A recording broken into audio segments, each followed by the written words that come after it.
காலத்தில் அழியாத காவியம் தர வந்த மாபெரும் கவி மன்னனே, உனக்கு தாயொரு மொழி சொல்லுக்கு பரிவாரம் பரிவுடன் முடிதூதல் சொல்லுக்கு விலையாகுமே, மகனேவும் தோளுக்குள் புவியாடுமே.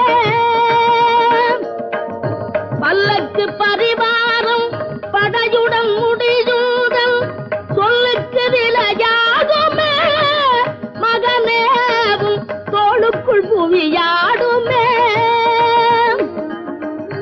ஊருக்கு கதை சொல்வோம் உள்ளத்தை வதை செய்தால், ஊருக்கு கதை சொல்வோம் உள்ளத்தை வதை செய்தால் சீர்பெரும் கவி வாடுமே.